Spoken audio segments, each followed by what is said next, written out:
welcome to another design stream. It's been over a month since I've done one of these, and I am joined today by one of the writers for MythCraft, Gregory Wonderland, What a up? published novelist, among other things. So, it's Litanies of the Lost Star, right? That's the series. That's the series name? Yeah, the book itself is called The Soul of Chaos. So there's a nice Soul of plug for you. Chaos. Excellent. Yeah. So go check that out. I have been meaning to buy it, and it's been on my to purchase list, and I will do that shortly. Anyway, okay.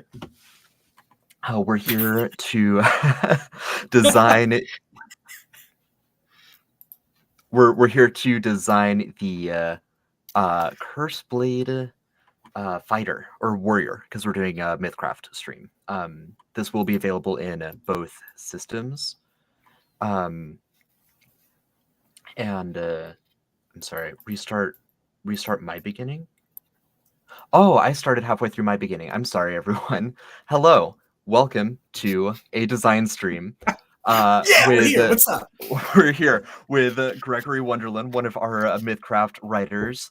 Gregory and I will be working through designing the Curseblade warrior for MythCraft. We will be this will be available both for the warrior class in MythCraft and the fighter class in 5th edition D&D. We're just going to do the MythCraft version for this design stream, but both will be available for playtesting this Friday, along with a whole lot of other stuff. So super excited for that. Just in case the plug cut out, I'll go ahead and say again, The Soul of Chaos, book 1 of Litanies of the Lost Star. That is Gregory's very own novel. It's the only one published so far, right? The only one, right? I really appreciate you going back and putting the plug in there, because that is, of course, the thing that would get cut out. Right? Oh, man. Yeah. Well, Gregory, do you want to say anything else to introduce yourself, or do you want to just jump in? I don't really have much. I guess I got a little bit. Hi, I play a lot of. I've been running 5th edition Dungeons and Dragons for 25 years, because I'm a giant nerd. I have a bunch of design experience, and I just recently started working on MythCraft, and it's a blast. Let me tell you, even if I'm not really that good at it. So please do not judge me too much, people. I'm here to help. That's it. Just want you to have some fun. And where can we follow you? Andy is insistent. Oh man, that's right. Twitter, I'm sorry. Thank you, Andy, Facebook. for being a proficient social media person. Every time I do something like this, people are like, "Okay, but dude, where are you?" I'm like, "I don't know what you're talking about." If you want to find anything that I do, including other design work and books and stuff, I have a website. It's just GregoryWonderland.com. It's my full name. Put the .com on there. It takes you to all of my stuff, TTRPG books, and of course social media and whatnot.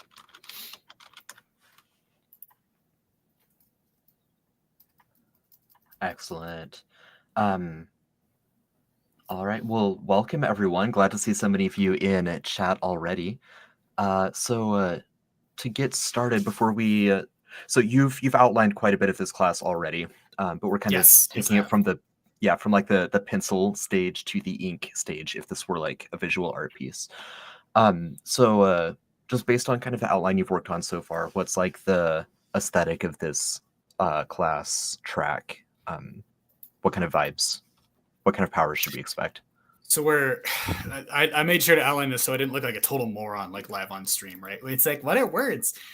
So generally what we're going for when you're doing the cursed blade here, it's exactly what it sounds like, right? They have a cursed blade of some kind. It doesn't necessarily have to be a blade. It could in fact be a cursed maul, if you want to go that direction.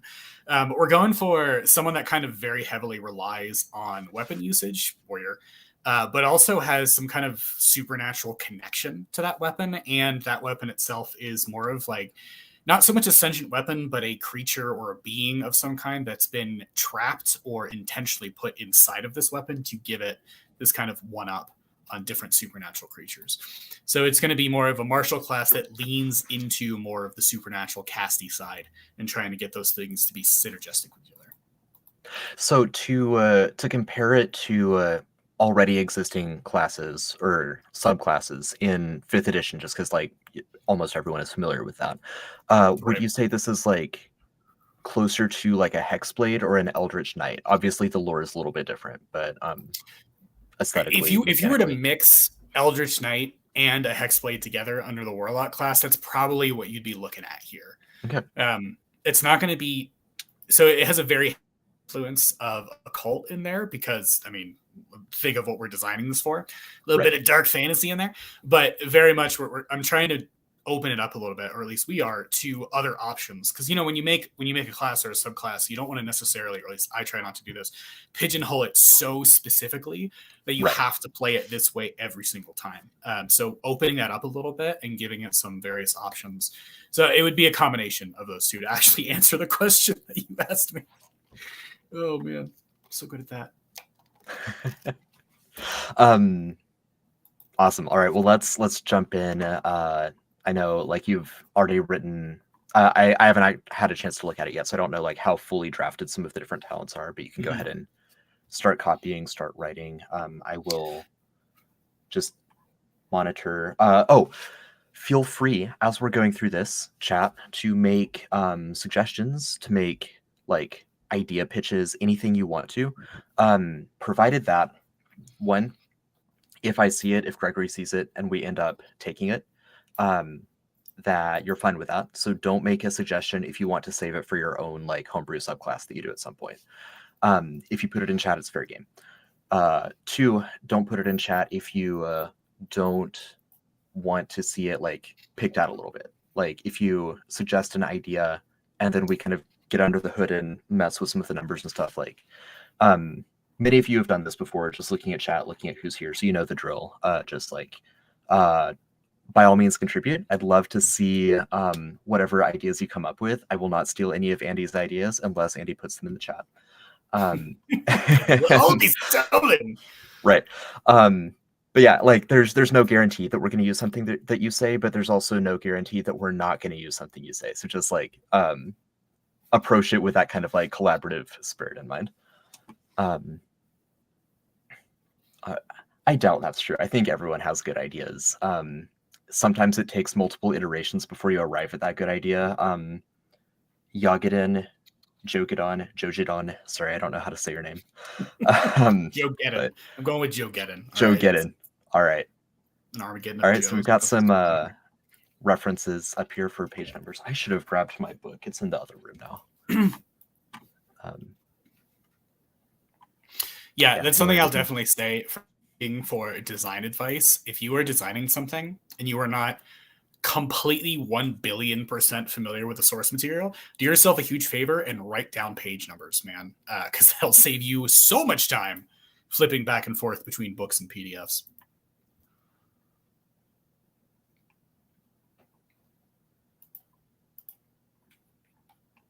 Looking at the document here, what kind of in the MythCraft system, there are different kinds of like class tracks that are like, I mean, they're not hard and fast rules, but they're good ways to think about like what kind of subclass or what kind of class track you're creating. So like a linear class track is just you take one talent and then that unlocks the next talent, that unlocks the next talent, and you just go down a straight line. That'd be like the soldier warrior. You just get better at soldiering. You're more proficient with weapons and with like tactics. And then contrast that with what's a good example of a menu? The I'm blanking. I know we have several really good menus. The menu every time it happens, we are just like, oh man, look at these menu classes. You're like, wait, what words? What happened? Right. Exactly. Did I write this system or the Archmage, right? That's very thank you. Yeah. So you you take the first talent that puts you on like the track of becoming an Archmage, or an Archmage, but you choose which like function of magic. In D&D, that'd be like the 8 schools of magic. You choose which one of those you improve upon, and you're not locked into that. Like you're able to bounce around and do multiple of them and just slowly improve at like abjuration or in MythCraft warding, whatever it might be based on the system.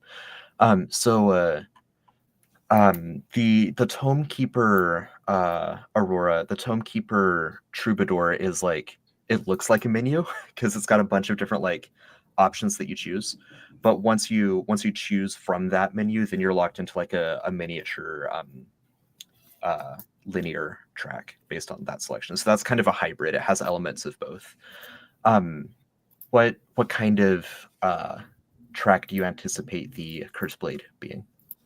I'm a big fan of menus and then menus with splits, right? So you combine them. So you got like an initial split, and then from that split, you got like a nice little menu, and then your nice little menu then splits again into like kind of like more like a Letty kind of design. That's what I've been trying to do since I've entered MythCraft, because it feels like there's just so much cool interplay you can do with like forcing people to mix talents.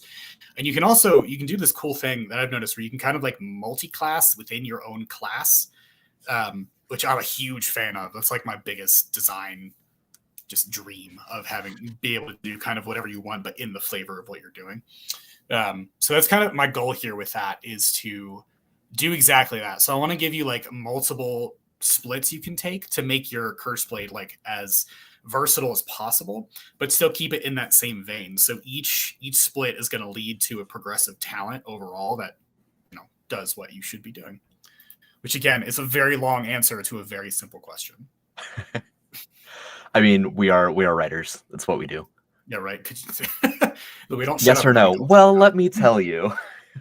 Here's so many explanations. By the way, have you ever read The Republic? Let's do. Yeah, right. All right. Well, let's dig in. Let's get into it. Curseblade. Okay. Prerequisites for your entry. Again, not wanting to look like a fool, I'm going to go ahead and copy and paste some of these things right here. So like, bam, text out of nowhere. Look at that. Whoa. Yeah, right? Like it showed up. So this is kind of the way that I did Curseblade here. It's the longest talent you will see in this one. But it's like that for a reason, because everything essentially builds off of what you do in the very first entry talent, which most of the trees work like that. But this one can be a little bit more complex, or at least in the pitch. So kind of what you have here as in the initial entry is I have you choosing a tag that is also a magic source. And the reason for that is that represents the kind of spirit that you have in your blade, or again, whatever weapon, because this first talent essentially gives you a weapon that has that spirit captured inside of it. The first thing you're doing is deciding the tag, whether you want to go down an arcane, occult, or primal route, which is the type of spirit that you have. And you get some very minor like bonuses for that initially. So you get a resist 2 against basically the tag as far as that goes, because you have that creature. So it would be a bit more resistant against it. And then, of course, your weapon gets a unique starting property. So these are the initial base properties, and most of them give you some kind of strange sort of mystic blade thing, right? These aren't things that you could just learn to do as a warrior. These are things that you need like divine influence for, or rather supernatural. So you have a list of these basic properties that you're going to get to choose one of them when you take this entry talent, and you'll be able to choose more later. So you'll be able to build on the type of weapon that you're constructing as you have like full control over it. So that's kind of our initial entry here. So you can kind of look at these and you can kind of see what they do. So for instance, balanced gets rid of the unwieldy trait. So if you just want to have something that's ridiculous to wield, you can just do that without an issue. I believe unwieldy costs more AP action points, for those of you not familiar, to actually unsheathe your weapon. So this lets you get it out faster and treat it like it was. Yeah, it also unwieldy also interacts with encumbrance, so you can only like carry a certain number of unwieldy things before you're like unable to fight without dropping some of them. Right. So this will let you pursue your anime character dreams and be able to have a ridiculous amount of weapons on you at any one time, which should interfere with how you fight. But you know what? It's a game and we don't care. So that's kind of what you're looking at with these. This ability here literally allows you to dual wield with your weapon by creating an offhand version of it, essentially. That lets you like scale that as well as your initial weapon. This one, it lets you have a little bit more probability, or gives light property to a weapon that normally wouldn't have it, giving you like a cool one-up as far as that goes. And you can kind of see that down the line. And of course, we have the classic returning property where you throw your weapon at somebody way over there, and then you can bring it back to your hand for an AP cost. I think half hand is the one I would go for. Being able to get like the two-handed, but just with one, that's really cool. Yeah, I love hand and a half swords. Like that's my like historical jam. So I was like, oh yeah, that's really exciting. Yeah. I've got some questions in chat. Gonna distill them down to a specific question. What do how does it work if you infuse a magic weapon with a spirit? Thank you so much for asking that question. I think this is actually something I needed to run by Nathan because, again, my proficiency isn't quite where I'd like it to be, where I can just give you an offhanded answer of like, well, that's not broken at all. So what I wanted to be able to do is for you to take these spirits and to put it in new weapons, right? Like have a ritual. But then the thought that occurred to me was, oh no, what if someone gets the most broken weapon in the game and then makes it stronger, Right. absolutely breaking it. So I think with the initial design of this, I was going on towards the side of absolutely not. But that's actually something I'd like to hear you chime in on here, Nathan, because you have a lot more expertise there, more than I do. Yeah, so the challenge is, and the different things that I weigh as I think about that question is, how early in the game are you likely to take, like, let's assume you're going straight for this. You're not multi-classing and coming back to this later. Mm-hmm. You could get this ability, this talent by level 3. Level 1, you're just an adventurer. Level 2, you take the warrior entry, and then level 3, you take Curseblade. Typically, you're unlikely to have a magic weapon at that point. Obviously, there's exceptions, like in Veil of the Eternal Night, we've got the legacy artifacts that some people may start with. So that does depend on the game you're running. My inclination is to have some kind of like gate or threshold that you have to hit within this track that ties to in 5th edition the rarity, or in MythCraft the essence point cost of a magic item. So I don't know exactly what talent this would look like. I'd need to see more of the track before I can throw out like a specific number. But let's say like the 4th or 5th talent in this track lets you infuse your spirit into a weapon with essence cost 20 or lower, 15 or lower. Mm-hmm. And then, the 8th talent might say, okay, now it can be 25 or lower, 30 or lower. That's probably how I would do that, because that reflects your growing ability within the Curseblade track to speak with, to work with the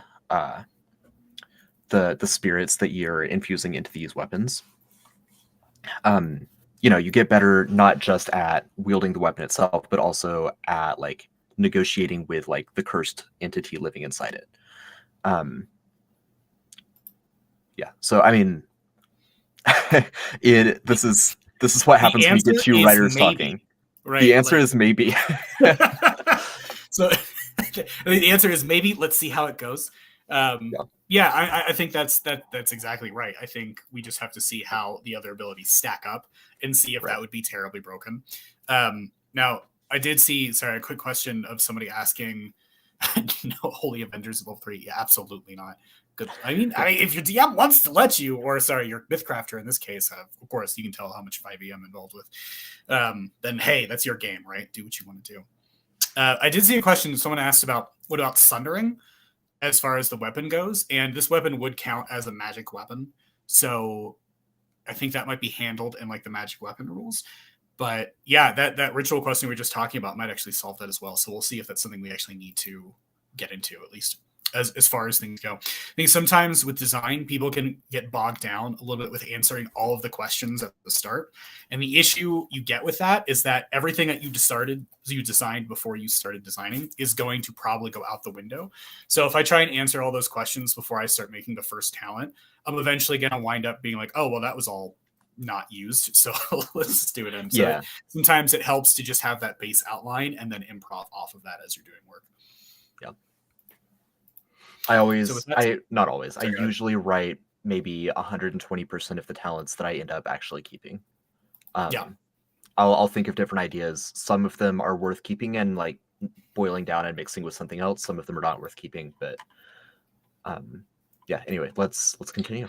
Yeah. The ultimate kill your darlings, absolutely. Right. So this is going to be the first menu track that you can take with Curseblade. So if you have a visual, this would be going like down into like the left. I think that's probably showed as the right for all of you guys though. So don't think I'm that much of an idiot.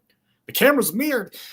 So the first one that has is a very simple sort of, hey, like you have a magic weapon and you want this weapon to scale with your level. This is something that I find to be really important in games, is things that scale upward. Because if you start with this magic super weapon that you're going to be customizing, you want it to be as good, or at least stand up to the other weapons that your party members are coming across just because they killed a dude and looted his corpse, right? Just a very harsh way of saying got loot. So really simply, the first talent here is, when wielded specifically by you, because your spirit doesn't like anybody else, the Curseblade grants just that +1 to attack rolls and damage. Like very simple, very easy. Hey, we should probably get this out of the way. And some nice utility that it's only with you, as opposed to just like a generic +1 sword. Yeah, so like anybody else that picks this up, they're gonna be like, why are you using the sword all the time? Yeah. Until something starts yelling at them and they drop it. Like, yeah, there's an asshole in there, so you probably should let me deal with it. Which is always some of my favorite role playing, right? Of like flavoring what actually happens here. Yeah. That last question in the chat, yes. So you have a weapon, and then it gets stronger as you go. You can basically give it abilities and enhance it. There is a feature later that'll let you change the weapon, though, so you can actually change your mind on as far as like the regular weapon you're using. So let's move on then. So this is where the first split within a split happens, because Inception is such a good movie. It's not sarcasm. I actually love Inception. Christopher Nolan is the shit. Yeah. Okay, so the first one after Imbued Blade, which just gives you your initial magic ability. Next up, you're going to have what I christened as Spirit Blade, because we're going with a theme here. So this just gives you an ability, and that ability is, I'm not sure if it's broken or not. We'll figure it out here. That's why we've got Nathan with us. But what this does is this allows you to choose a separate defense other than standard attacking someone with your blade. And while you have this ability activated, you get to choose a different defense. Now, you can only choose this defense once. So once you take it, that's the defense you roll against. But say, for instance, you're like, hey, I want to attack somebody's reflex. Then you can choose for that minute to attack that score instead of somebody's like physical armor. Yeah, that's really cool. I knee-jerk. I do not think that that's busted. That's part of what playtesting is for. Starting this Friday, you can play this. But no, I think that's a really cool, unique, interesting ability, right? I imagine some point later on that becomes 2 per recoup, or it becomes regain 1 on a recoup, something like that. Oh, absolutely. Yeah, it's gonna, like I said, I try to scale absolutely everything. Yeah. So Spirit Blade, and then here's where the split is, and I'll tease the curse magic here, the tag that I will be explaining later as we get into that. But the next one you're going to have, and this is a split off of Imbued Blade. So it actually gives, you can either take both, or you can focus more into one and get down the line a little bit sooner. But the next one on the next page down is Imbued Force. Now what this does is it satisfies that primal urge to deal more damage, because who doesn't want to play a fighter and deal damage? And this does it in my favorite way. It adds a specific damage type. So this actually starts to immediately play off of the tag that you chose for your spirit. So if you have an arcane spirit, you can choose to either do cold or fire damage. Occult lets you do necrotic or toxic, and primal lets you do corrosive or lightning. So this is very similar into Spirit Blade, in that you activate it for an AP cost, and then it lasts for, put that in there. Yeah, it should last for 1 minute. So you need to remember to actually include the 1 minute in there, as opposed to just apparently forever. Again, playtesting will catch that. Someone will make a build that just like infinite scales it. Your Curseblade for 1 minute. There we go. Nailed it. Okay. All right, then. And then we have to remember that this Curseblade here is currently not a proper noun. It's just a noun. So for those of you who care about grammar, which is no one, that's just a lookout for you guys. So you have your extra damage track, and you can already see here that you have to kind of pick, right? Like, okay, do I want Spirit Blade or do I want Imbued Force? And you can take both, but it'll kind of slow down your progression a little bit, which is a little design tactic to force players to kind of go one way or the other. Mm-hmm. And then Next one is you just have, so you start having these splits, and then we're back into a single talent, which is Imbued Blade 2, which requires you to have only taken one of the previous 2 talents. So what this does is this allows you to further customize your initial weapon, right? So at this point, nice. You choose an additional base property. So by now, you can have some ridiculous amalgamation of a an overreach unwieldy weapon, or an overreach hand and a half that's now a 1. Yeah, there's a lot of your range. Yeah, your reach is now like 20 feet with your great axe, right? You're just like, how does that work? I don't know. And but a formerly unwieldy weapon that now returns every time you throw it. Yeah. So you have this crazy, like, strange weapon. It is every impractical fantasy weapon or anything you've ever seen, right? Like imbued into this kind of class. That one's pretty easy. This also does benefit from one additional bonus, which essentially gets you better at killing the thing that your blade is. So mechanics are one of my favorite things with mechanics is have them inform role playing or vice versa. So this one, it kind of implies that you're getting to know the spirit in your blade and how to kill it. So you're like getting a lot better at taking out these creatures at this point. So that represents just +1 crit rating against creatures that share the tag of your spirit in your blade. And you know, let's speed up the talents down here a little bit faster. Before we do, Maiko is wanting to know, with imbued force, could you theoretically activate it like twice at the same time? Oh, so that's interesting. Yeah, let's say like, is that go ahead. Yeah, so like, is that something, would that be, I think it would be super broken this early, right? Like that extra 2d4 murder. Well, the thing is, if you did that, then it effectively becomes 1 per rest because you're using both uses of it. And it's also 4 AP to figure that out. So that's like your entire turn at a low level. So you can just like Super Saiyan charge up. Yeah. I mean, I like that. I think that's awesome. Yeah, I don't think that's broken. Let's say that's fine. Yeah. Do we want to add a caveat here that you can use? Yeah, let's just not put a restriction. I don't think it. Yeah, just don't put a restriction on it. That's perfect. Yeah, like I have no issue with that. I think that's awesome. You just like you're about to fight some evil demon thing, and your Curseblade's over in the corner, staring them down, like waiting. You're like, what is he doing? It's like, don't worry, it's gonna be good. And of course, the extra reach from your overreach ability comes from video game style slash lines that are 5 feet out in front of the player. Yeah, absolutely. Hitboxes, man. You just gotta get through them. Okay, sorry, I was like almost swallowed some ice. That would have been great on stream. Okay, so let's get down this extra here because we're going down the blade, the enhancing your blade kind of branch of this track right now. So you can see this diamond form taking shape again. So we just did Imbued Blade 2, which then gives us access to Spirit Blade and Imbued Force upgrades. So this is actually where you get exactly where you suggested before, Nathan. And now you have an additional, every time you recoup, which is not quite a long rest, not quite taking a breath, you gain 1 extra use of this ability. So you actually can like keep using it throughout the day as opposed to one and you're done pretty much. So these also come with some added benefits as far as they go. So Spirit Blade, at this point, you get the extra use, but you also get an additional defense that you can target with Spirit Blade. So you know that this creature has a high AR, it's got a high reflex, but now you have the ability to attack its will defense with your strikes, so you can beat it down and break it. And it further kind of enhances your capability of murdering something that is of your creature's type. So this Spirit Blade version throws a bit of a bone to you if you prefer the Spirit Blade over the Imbued Force, because you're not doing as much damage and it's pretty specific, but it does give you like a little bit of extra as far as that goes. And then jumping down to the Imbued Force does the same thing with a recoup, and then you're looking at a damage increase because, of course.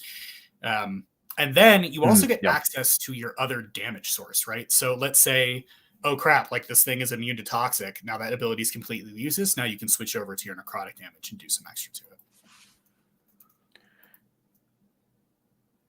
Oh, okay, I see. And then, so if they were to, like, if we went with Maiko's idea and activated both, like, cold and fire at the same time, would you then be able to double up the fire? or double up the cold if you needed to for that flexibility? So this is where I think it might get a little hazy as far. No, I don't really know. I don't think 2d6 is much more of a massive increase over 2d4, right? And it is still something you could only do once. You would have to recoup twice before you could do that again. Yeah, it's still gated by your recovery time.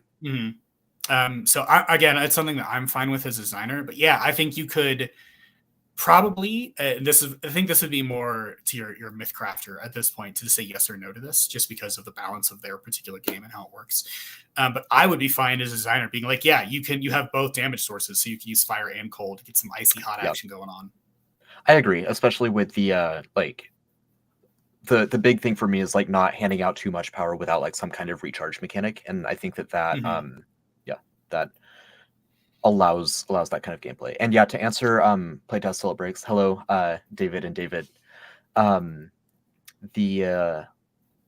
would agree with Tazcapi on this one. The trade-off that you're getting is you're getting that extra damage, but still for a shorter amount of time, as opposed to keeping the same amount of damage but for twice as long.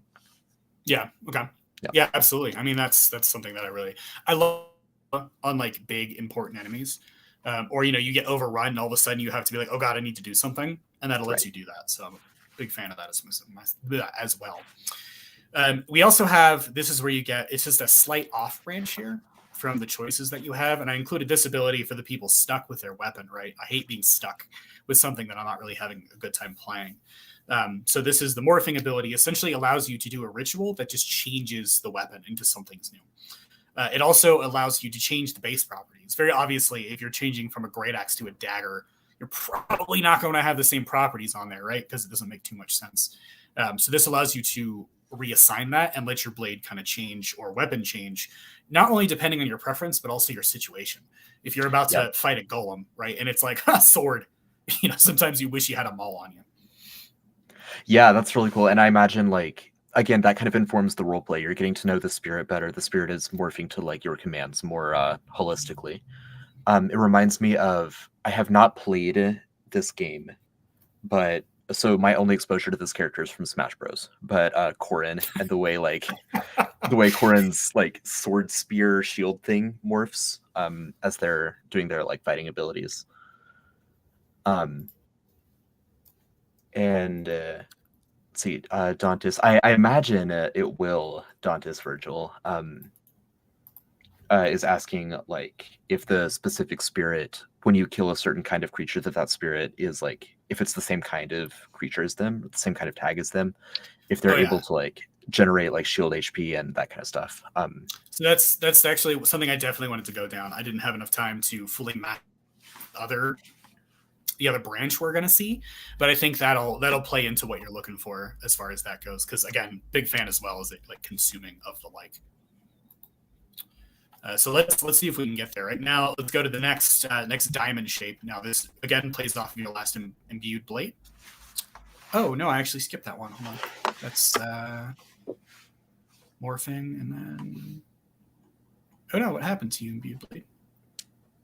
Imbued blade 2 is.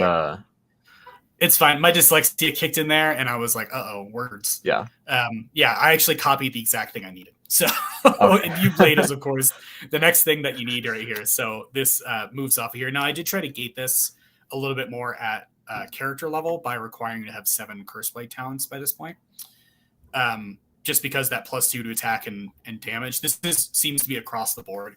I think there's a Zealot track that has basically an empowered weapon, and this is the same level they get that as well. A very simple, very easy kind of talent that's strong enough by itself to not warrant any additional abilities. But that, of course, branches off into... We have our Spirit Blade, and of course the next talent down, Imbued Force here. So again, just another increased step with Spirit Blade. Now we get a lot more uses of our Spirit Blade, which here actually, this is something I liked doing. I don't know if this is like jams with MythCraft, but it's something I appreciate, is that your actual stat that you get your recharges off of is based on something you're likely to have as this kind of character. So if you have an Arcane Spirit, it actually is based off of your Int, Primal Awareness, and of course Occult Charisma, which is what their magic sources uses for their spellcasting. Yeah, that's awesome. So it kind of forces you to differentiate based off of that spirit. And you get a little, you get TA when you share the same tag with your spirit. You get better at killing that thing. So just a little extra ability on top of that. Whew, okay, words. Next up, Benjamin asks, as Nightborn are summoned creatures, can a Nightborn be both the spirit and the wielder, empowering its own weapon? Quick lore correction that has happened since our Kickstarter. What exactly a Nightborn is has shifted a little bit as we're working on like drafting the lore. So what the spirit that like a Hellcrafter would pull out of hell and like be a Devil Forge Master kind of like concept, right? They pull a spirit out of hell and imbue it into a body. That's just called a Hellspawn now instead of a Nightborn. Nightborn is something else that is a little bit spoilery, so I'm not going to like get into it here. But to answer that question in regards to Hellcrafter, like or Hellspawn, let's say you're like Fly's Eyes from the Castlevania anime. Could you also be the same spirit that is in the weapon? My inclination as a designer from a lore perspective is to say canonically no, but like you're MythCrafter and you should do what you want to, right? Like that's my inclination. I'm curious what your thought is on that, Gregory. I'm proud of the same thing. I also have a cat that decided to show up and start walking over everything. Of course, what else is going to happen? Oh, there's some tail action going on. Cat? Serious every time, man. He's like, he can't not stop. Anyway, but yeah, so I'm actually of the same idea as far as that goes. The a lot of that kind of stuff, that's something you want to kind of leave open for your game master to figure out specifically, just because there's so much. You don't want to restrict that, because if someone really wants to do it, sometimes if you put that in a rules section, whoever's running your game will take that very seriously, and it will take away from like the actual game itself. So I think if you want to do that, sure, why not? It's a really cool idea. But as far as, I don't think we want to put that in the actual design work. Right.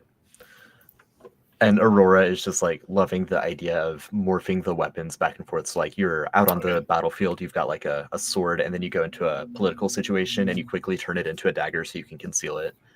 That's actually, you're going to like one of these talents coming up in that case, because that just commits even more. So let's go to the Imbued Force first, because you said the next Spirit one, Imbued Force 3, essentially is, let's do some damage, boy. So this one, thinking about it, we may actually have to put a cap on this one now, right? Because this lets you use Imbued Force a lot more times, and maybe having additional 5d8 points of damage on every hit is going to be a little bit more of an impact. So the previous question of, hey, do we stack this for the former versions? Probably. I don't have an issue with, but now we actually get into a broken design problem where we would have to force a limiter on that to prevent you from doing it. At least, what's your no, I agree with you, because otherwise this runs the risk of trivializing a boss encounter, for example. Right. Yeah, so what would it be? 2 AP to activate. So we could do, at this point, a scaling AP cost, which might make it basically impossible, or something you can only do at higher levels to like force it to go. So you could have any use beyond the second increases the AP cost by another 2 AP or like another 4 AP. So essentially you could Nova, but it requires you to actually have enough AP to do that. So it gives it kind of like a soft cap. Yeah, what I'm weighing with that is the added complexity that it takes to track that versus the return on adding that complexity. It's like my initial reaction was to just say like you can only activate Imbued Force twice at one time, or you can only have 2 instances active at a time. So you could even overlap a little bit and like activate one, 30 seconds later activate the second one, 30 seconds later activate the third one, because the first one has worn off. But yeah, I like the AP idea as well, but let's go with the 2 instances for now, just to keep things from spiraling too far, and like all the different variables and the different levers that we have to pull right now. Okay. That's perfect. That works for me. It gives us the hard limiter, and it wasn't even possible before now, but now so it makes sense to put it into the talent to kind of allow it to happen. Okay. That's an easy, I think, simple fix that you can kind of be creative with. Okay, so that's an easy solution. Thank you, chat. Always a big hand there. Now, this is going to be a quick one, but this is going to build off of what we were just talking about with the different daggers. So this is another branch off of Imbued Blade 3. So it requires morphing 1, but it has like a little side section you can kind of go down. What this lets you do is, of course, morph your weapon now instead of every hour, because it requires a full ritual to do it. At this point, you can just do it. As long as you have 4 AP, you can turn your weapon into basically whatever you want in that moment. Nice. Now, yes, on the math and the averages, that's right, but it's capping it at 2d8, not a 1d8, so it's still an improvement on the previous 2d4. Right, absolutely. You can still activate them at the same time. Yeah. So this morphing is what we've got here. Now, I did leave this intentionally vague into any weapon as opposed to any melee weapon. That is a huge distincting factor right there, right? Because you can turn it into a heavy repeating crossbow if that's something you just happen to find. Right. And that would be a little bit weird, but that also would require you to carry around ammunition randomly for that weapon at a time. So I when I was making this, I was like, yeah, that'd be fine, because it would be very strange for you to just have like a quarrel of bolts just available at any given moment. Unless that was just very like specific. And I was saying that, and you could see, I don't know if you could see my eyes, but I was like, would that mean they could turn it into a ballista or a cannon or a catapult? I was like, oh man. Do siege weapons have the siege tag? Is that something that would save it right there?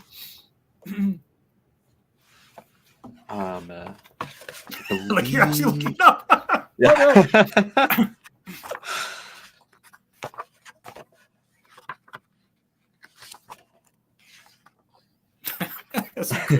Quick, go to the source material. Can I turn this into a catapult? How are they defined? A siege weapon. So one of my favorite things is the sudden rustling of pages very quickly. Yeah. God, shit. Yeah, I'm searching. I see the dilemma. Like I found it, but it doesn't, like, they're written almost as like monster stat blocks instead of as like weapon entries. So they are just siege equipment. They're not classified under the weapon category. So I think we're safe as far as terminology goes. You have a reason character. I concur with that, because it's yeah, they're under the equipment category in the core rulebook. They're listed very deliberately as like, this is what they can do within the MythCrafter's Guide. So I think we're safe with that distinction. How perfect would that be? You walk into your dinner date, and you've got a knife, and suddenly there's just a trebuchet just chilling in the middle of this room. Like, what is that? Oh man, you ever need a portable battering ram? Anyway, yeah. So any weapon, mostly thinking about melee and range. I'm fine with that as a designer. I think that gives you a little bit more mobility too, especially because if you're just constantly like over there and all of your enemies are always over there, being able to turn it into a bow or something would help out a lot. Yeah, I added that caveat. That was a good recommendation from Maiko and Dante's Virgil. Just like one-handed, hand and a half, or two-handed. That way it's mechanically obvious. Perfect. All right, yes, let's go ahead and do that. And I'm sure someone will ask, why not just say any weapon? And the answer is, like, so that it's not a mangonel. Because you know what? Sometimes, really, what is a weapon, though? Like, we can... Yeah, I can't turn it into a diseased cow. Yeah, right, exactly. It's like, well, technically, that can murder some people. Dudes walking around with a howitzer in medieval ages. Okay, yeah, great. So thank you again, chat. We've got some amazing input here for design that works out really well. So then after that, we're moving up here along to the next Imbued Blade feature. So this pulls off of the Imbued Force and Spirit Blade 3.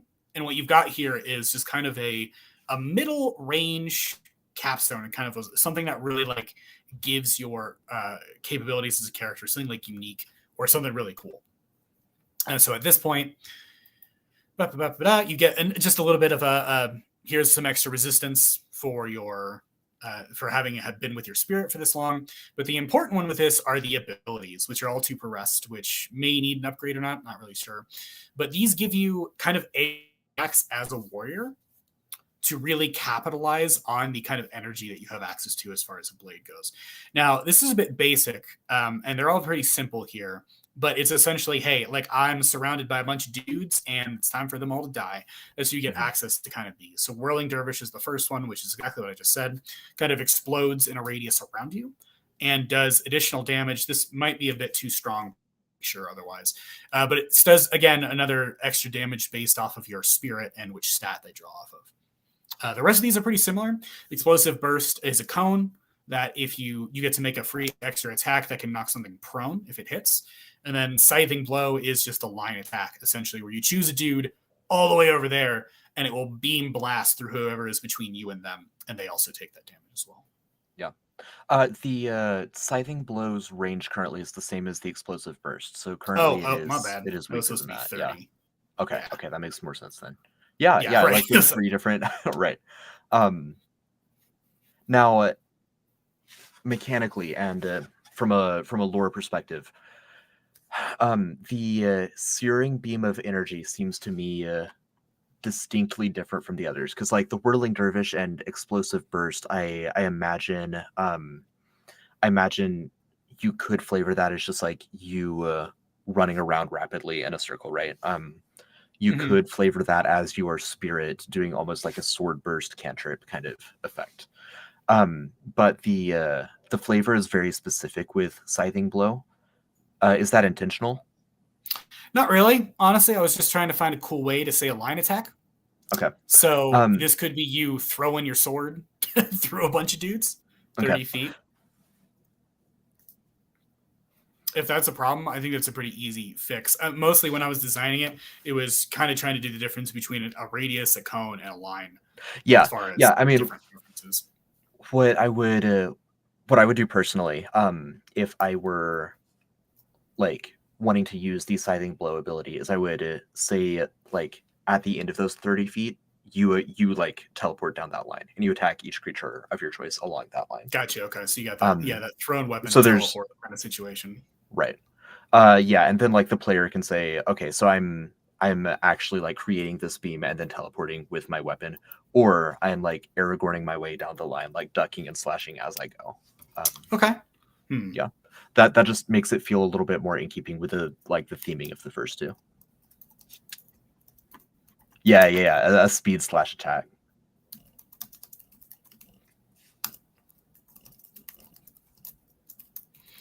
Okay, so let's do this here. Another trick when you're designing: always reuse language you've already written. Yep, it'll save you so much editing time. Yep. Or we'll add a lot because you've copied the same typo 1,500 times. Haven't done that before. So now this would just be adding flavor at this point, because the ability is written without any flavor right now. So that kind of just gives you the axis of what it does. So the mechanic that it adds is you end at the, or you move to the end of the line. Right. Okay. What, as this attack resolves at the end of this attack? At the end of this attack. That specific technical language is the worst part about writing in this. Teleport. Why is it so much harder to write things when people are watching you write them? Come on. Yeah, I'm like in the zone, and then my brother will come up, or my wife will come up, and I'll just like freeze. Hey, write that one at the end of it, and just be like, okay. Takes your weapon's normal damage. Blah blah blah. Teleports to the original target. Yeah. Of the, what would you say, line? I would say of the attack. Of the attack. Okay. Repeating language drives me nuts, but you know what? There's nothing clearer, right? Right. There. Okay. So now we have something to give it like a little bit of an extra cool reposition on top of an attack. Okay. If that's good, I think it's time to move on.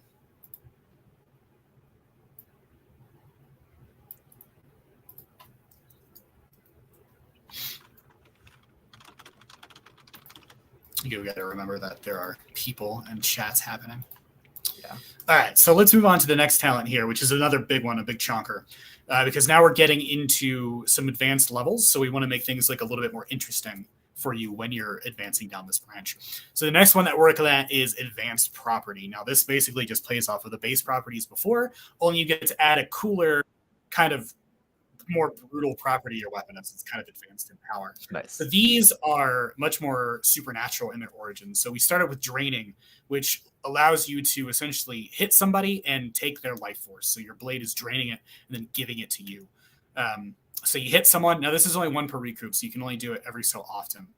But it essentially allows you to drain, as it says, a number of hit points from equal to, again, we have our spirit scaling, and then you regain that much HP as you hit. Then, of course, if you're bloodied, so if you're under 50% HP, I think that's right, you regain twice as many hit points. So it really helps the lower you are using it.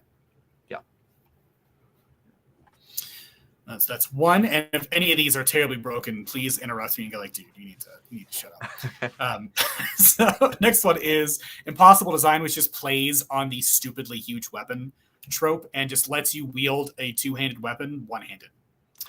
Okay, so it needs to say gains the one-handed property if that's the intent. Yes. Because right now it just loses that and then it's just like floating. It's like unclear. Yeah. Okay. That's great. I still prefer the gravity weapon that we just created, which loses that property. Words.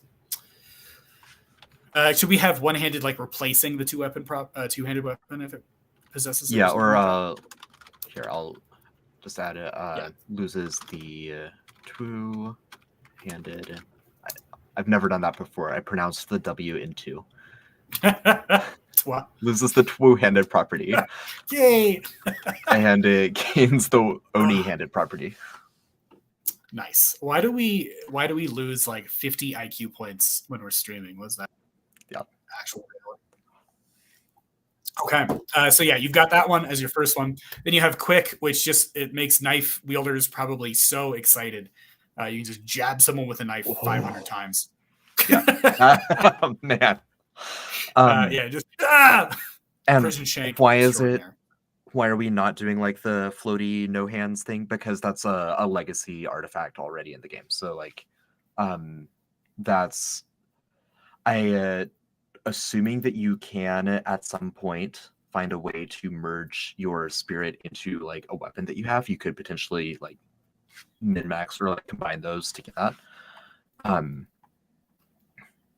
Maybe for a capstone, I'm not sure what your capstone ideas are, but maybe we could add a la carte style floaty weapon at that point. But definitely some investment before we get there. From 2 to 1, from 1 to 0. But let's not just sublimate from solid to gas. Let's like have a progression. Okay. So then we've got that quick one, which is just, murder knife. If you really want to go full prison shank. Searing. I'm not sure if this works, but essentially it like rips through armor at this point. So your weapon, I have it as it reduces a creature's AR by 2 for, this weapon reduces, for its attacks. Kind of weirdly written. I wasn't sure how to say this exactly, but essentially what I wanted it to do is like just make it easier to hit someone by breaking through armor if they were wearing it. So that doesn't work necessarily, like kind of talking it through. I think what I would like it to do is ignore up to 2 points gained to AR from armor or something like that. Does that work, Nathan, do you think? Sorry, I was distracted by Aurora's idea of reducing a standing longbow from two-handed to one-handed. Which, you know what? It's a magic weapon, man. Like figure it out. I justify that by saying like if you've got the ammunition, then the spirit within the longbow is pulling it for you. You just have to hold it. Yeah, 2 hands come out. And they start right. Yeah. Sorry. So we're on searing now. Yeah, searing. We moved on to searing, which I just wanted to make sure was reasonable. So specifically, as I'm reading it, is the intent that the weapon, could you word that? Is kind of the way it's supposed to work. So could you word that as okay, well it definitely needs like a recharge. Do all of these have a recharge or no, some of actually, them don't, so very which is few fine. do, yeah. Yeah, that's fine. This one needs one. Okay. Because otherwise you could reword that based on mathematically what's happening there. You could reword that as this weapon just gains an extra +2 to hit. Right. So, and that's fine. I wouldn't mind adding something as simple as that. Or, Okay. I mean, so because it says for its attacks, it looks like it's only for this weapon. It's not like you're physically Yes. chipping their armor off. Yeah, it only counts for this weapon, as it kind of just starts bypassing it. Yeah, so just like you gain an extra +2 to attack and hits for X amount of time, 30 seconds, 1 minute, once per rest. 1 minute once per rest is probably what I would do with that. Sorry, so you gain a +2 bonus, right?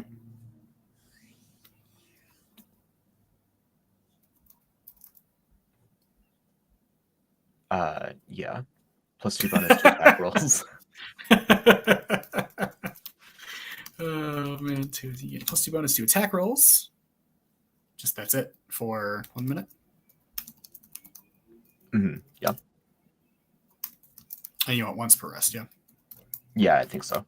I mean, because like that's substantial. Because especially with the amount of pluses we've already got in this track, by late game, that's like a +16 to hit.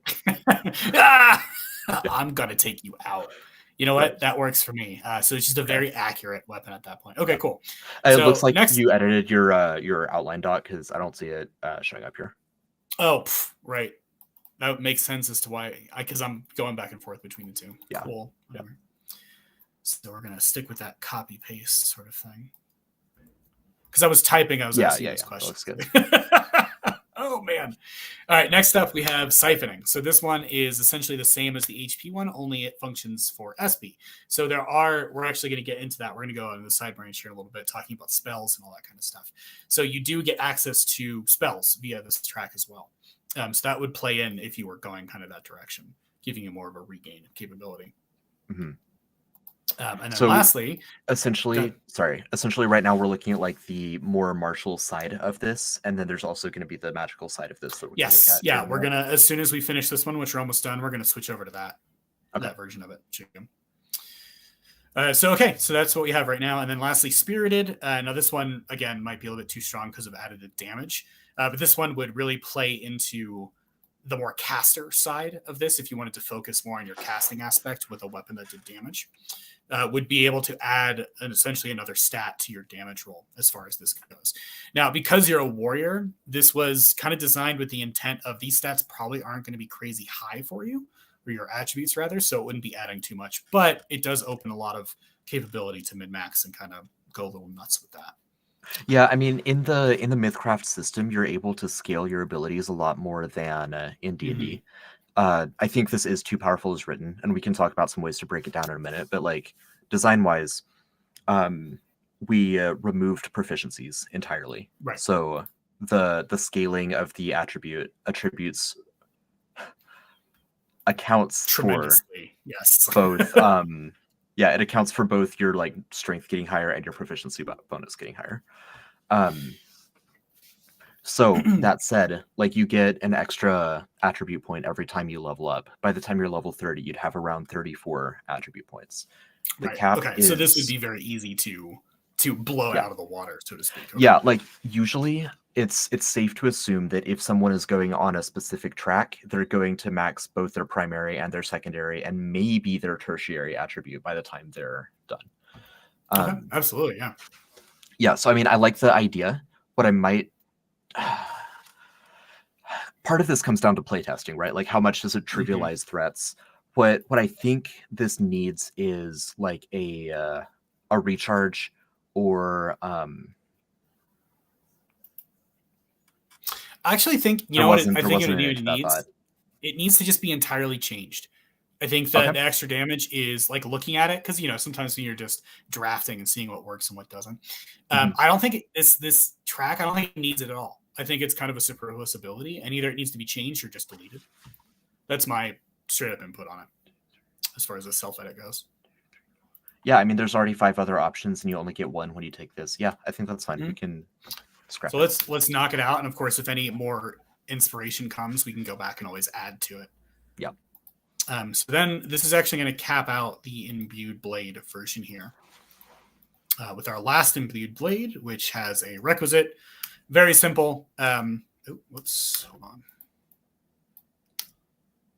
So you have your up to your +3 attack and damage, very much your matching kind of zealot check that does that, and you start gaining 1 use of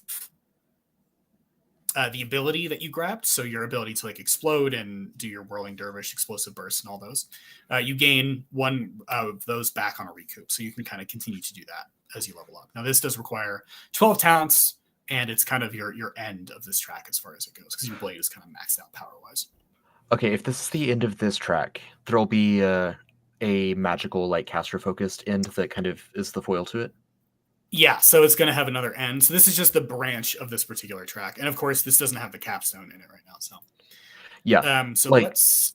What would it look like if we made this into the capstone? So I intended to have this be the last one, or the penultimate one, right? And then you jump onto the capstone as far as that goes. So the capstone wouldn't enhance your damage or attacks with this at all. It would be more focused on kind of some capabilities, which I actually don't have the capstone done. So that's going to be a fun little thing that we can kind of do. Okay, sounds good. In the moment. Let's keep like kind of a note here that this looks like it could be a good capstone if we expand it and add a couple other things to it. Obviously changing its prereq, but let's see what other ideas we come up with for a capstone before we get there. Let's have that one up there. Okay, so let's go down to the next series of talents. So this is where, and this branches right off of where we have Curseblade off of that. So instead of going down the weapon, the attacking, enhancing your blade, now you're dealing with the spirit itself in this particular branch that you have. Now, this is the most shaky I've been as far as design goes, because the magic there's just a lot to consume as far as that goes in. So I'm trying to like ease my way into not making sure I'm not designing something that's like going to absolutely obliterate everyone around them. So instead of sorry, on the blade version, this still has the prerequisite of just Curseblade. So you can take this as essentially your 4th talent, right? Yes. So you would have Awakened Spirit. Now, what this does is it gets you right into spellcasting after you've kind of gone down that warrior thing for just a little bit. So this actually gives you a magic entry talent, and that magic entry talent is based off of what you chose before, your arcane, your primal, or occult power, or rather talent.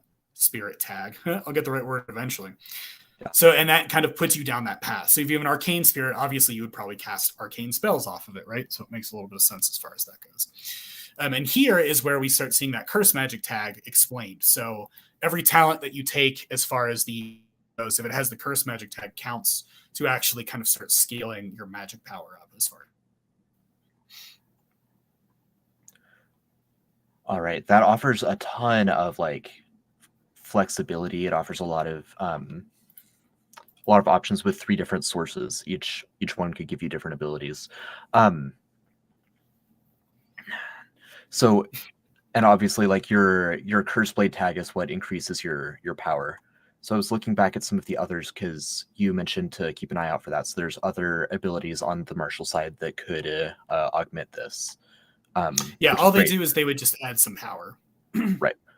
I'm sorry, is it just power or is it also the power? Spell? So got all it. those Okay. Things it's kind of like the zealot as a whole. Where your divine power improves, but your spell points don't. Okay. Great. That answers my question then, because I saw one that had curse magic and repeatable, and I was thinking about gaining that. I think that is actually a typo. I didn't mean to actually have repeatable. Okay. Easy fix then. I assumed it would just up the number of times you could do it per day, but that's fine. If that's something that you think would add to the ability, I'd be fine with that. The idea is that you can turn into something and something back. But yeah, I mean, if you really wanted to like spend a talent on this, I think it might make sense to just be able to go back and like do it. Yeah, I don't mind leaving repeatable in there. I think that's fine. Okay.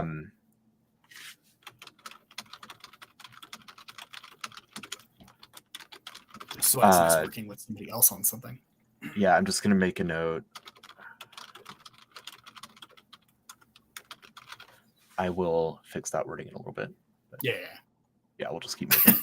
This is not the final draft version, right? Yeah. So we can actually, when you can focus on like what's in front of you and not be like, oh, it's typing and there are people.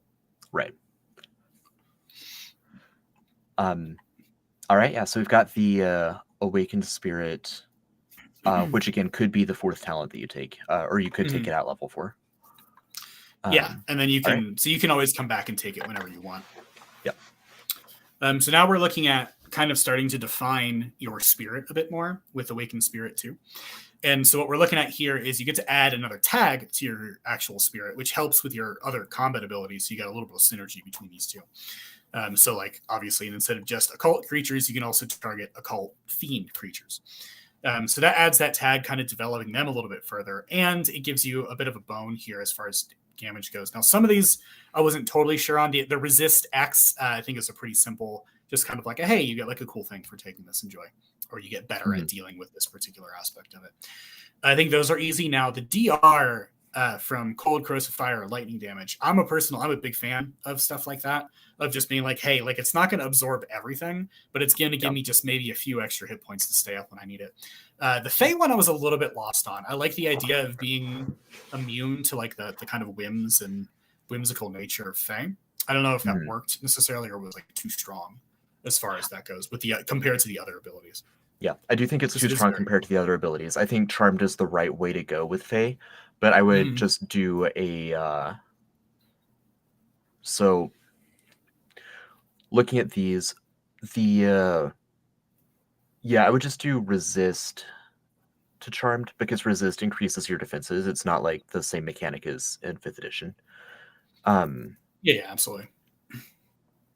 I'm trying to think of the right number, because I'm weighing like how often you might get charmed versus how often you might get targeted by divine or occult magic. Exactly, because it's a very specific like condition. Yeah. It's a huge one when it occurs, but it has to be very unique to the situation. Right. So taking it with that in mind, I think Resist 5 or Resist. Yeah, I think Resist 5 is kind of the right move there. Yeah, so a huge boost, but more specific. Right. And great in a vampire-themed campaign. So it's going to work very well for Veil of Eternal Night. Very true. It's like everybody's doing what he wants and says like, dude, I'm good. Like, yes.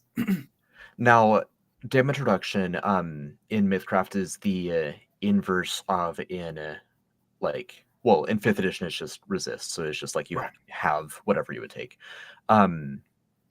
Currently...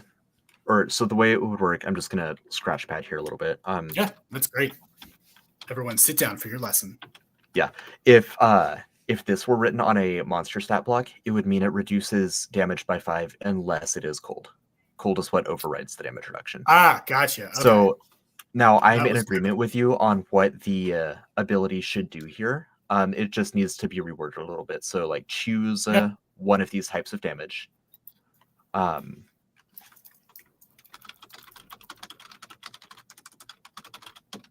Choice. Thank you. Choice a damage. Choice and damage.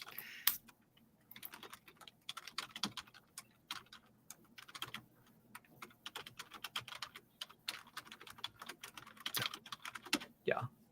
Perfect. Yeah. Yeah. So that way, it's like it's more like traditional TTRPG damage reduction. It's just like you pick a type and you take less of it. I am a fan of 4th edition. I know most people are not. I played the first character that I played 0 to hero. He became obsessed with just collecting any kind of trinket that would give him damage reduction against a specific type of damage. So whenever I would go to game conventions and play with this character, and whenever a dungeon master would deal damage to me, I'd be like, all right, what type? And then I would flip through all of my different items to find out how much I reduced it. All right, so yeah, I really like that ability. Okay, cool. Yeah, you have the good old-fashioned immortal by damage. All right, so then we've got that, so it gives you a little bit more of your focus on your spirit. Next up, we've got the same thing. So this just goes down the Awakened Spirit branch, essentially. So what we're looking at here, this gives you a little bit extra spell work to deal with without having to go outside of the Curseblade. So it'll count as a Curseblade talent. The important thing about this one, and this is where I was like, okay, I'm just going to see what I can get away with or what works as far as the system goes and like kind of shotgun it. So this one, you get more spells, which is just always nice to have because as a progressive caster, obviously you want more spells. But this lets you choose some of those spells. And instead of using spell points for them, you get to murder yourself and use your HP as your SP for these particular spells. So with this kind of, it rides the line of balance a little bit, obviously, because it gives you a huge pool of scaling, but also, whenever you deal damage to yourself, it's not exactly a good thing. So it gives you a little bit more of that. And as a warrior, you're probably not going to have nearly as many spell points available to you as any other spellcasting class. Right. So this would let you kind of make up for that. Yeah, I like that a lot. That is on its face not unbalanced, and playtesting will reveal further, like as people dig in and find like ways to break it. Yeah, because it would let you take probably a really high, a very high cost spell and use that. But again, of course, you're trading straight up hit points for that. So yeah, that's true. Yeah, I mean, a way to limit that could be like you can only learn spells that cost a certain number of spell points, or a number of spell points that you actually have. So you might only have 10 or 15 spell points by this point, so that limits what you can do. Okay. But let's not put that on paper yet. Let's see how it goes. Yeah. See who breaks it terribly. Who like dumps all of their points into endurance and it learns Meteor Storm and destroys the moon. Obliterating things like, I'm good, guys. What's up? I'm level 5. Right. Right. Okay. Yeah. That'll be a good time. This one also has an extra bit of caveat. If you do reduce yourself to 0 hit points using this, you immediately gain 2 death points. Yeah, that's good. So yeah, it gives you a little bit of a reason to be careful when you're at lower hit points. Yeah. I'm going to make a note about that potential caveat here real quick. And Squishy Mishy, thank you for joining. I'll do a quick rundown of what we've come up with once we get through like the whole drafting process. So we'll recap everything at the end for you. Okay. Pause. You can go ahead and keep going. I'm just going to make this note. Yeah, all good. Next up, we're back to the Awakened Spirit again, so that we're going to focus more. So this kind of goes back and forth between spells and, of course, the tag interactions. So yeah, Awakened Spirit 4 kind of deals with giving you a little bit of extra utility here. So based on your previous tag that you've selected, you get new features on everything. So the first thing you get on any of these is some skill points, kind of throwing the warrior a bit of a bone, maybe getting you to those extra skill points you've been needing for a little while. But it lets you choose, based on the personality of your spirit, some skills you might be better with. So Celestial, get influence and knowledge tag skills. Eldritch, you're into knowledge and crafting, all the way down to Fey, which I love. It gives you luck or performance, so you can just be lucky with your Fey imbuing here. Yeah. Celestial, then, each of them has their own specific ability on how they interact with the spirit and kind of something they would do for you. The Celestial, for instance, lets you spend 2 AP when you hit a creature to make all of your damage radiant. And deal additional damage equal to something that I know is way too high right now. So we're going to immediately do that. Talk about that's balanced. So this it basically gives you a smite as far as that goes. So you can just like put everything you into murdering something. You can only do it 2 times per rest. But it does give you like a little bit of an extra, hey, I need to have like something up my sleeve as far as damage goes. The Eldritch one I actually really like because it makes you better with your spell casting, which what you would expect of something that, Eldritch Arcane, which essentially you just spend 2 AP to ignore resistance to a creature that may have against that spell. So you can just like cast your spells freely and not worry about getting totally obliterated because you don't have a high enough casting stat. Yeah. Moving on to Elemental. This just allows you to... that's going to need a serious rewrite here. It gives you DR against it. Yeah. It's you ignore resistance for the damage type. We can just do that, I think. So the way I wrote this essentially is if you're doing that specific type of damage, you're just going to be able to always rely on it. So it unless they're immune, of course, but it'll just give you kind of like a passive ability to be able to actively constantly do that. So that'll impact your spells. It'll impact your attacks. So I think that gives you just a little bit of a leg up and maybe isn't such a powerful thing that it needs a ability on there, but you're about to interrupt. So please go ahead. So if my Curseblade spirit gives me lets me reduce lightning damage when I take it, then this would allow me to ignore resist lightning. Yes, basically that. Okay. So yeah, so you kind of you lean into an element, and you get really good at that specific element. Yeah. Okay, next up is Fae, which is of course our favorite little mischievous creatures as far as we go. So this one, this is when you slap someone, you can then charm them. Is how this kind of comes down to. Yeah. Just like every Fae would dream of. So you do damage. You get to make an extra. And I put the caveat of making an additional magic attack, so it actually needs to hit them before it goes into play, because just auto charm can be way too strong. And then on a hit, it's charmed by you for 1 minute or until they take damage. So when that one player everybody hates at your table follows your attack up with just enough damage, you can get pissed at them. And then finally, we have our good old Fiend, which is all about being fiendish. You get your skill points, and then same thing as above with Fae. You get to make a special attack, only this time you get to knock them on their ass. Now, this one is a little bit less strong than I think the other abilities that we have access, so I kind of limited or gave it 2 per recoup, which I wasn't sure if that was too much. But it basically is just, hey, I'm knocking you down. I'm Sauroning you across the field. Right. I mean, it's also an extra AP each time you do it. I don't know if that even needs a recharge. The other ones do. Yeah, for sure. Yeah, I don't mind if they're asymmetrical in that way. Like if this one doesn't have a charge. Elemental doesn't have a recharge because it's very circumstantial. That's fine. Yeah, we can go ahead and remove that. Yeah, I'm a big fan of that. Testing. I love that. You can swing and just knock everybody down in a row. Yeah. Okay. And then of course we have our last Awakened Spirit talent as far as this goes. Sorry, 1 second.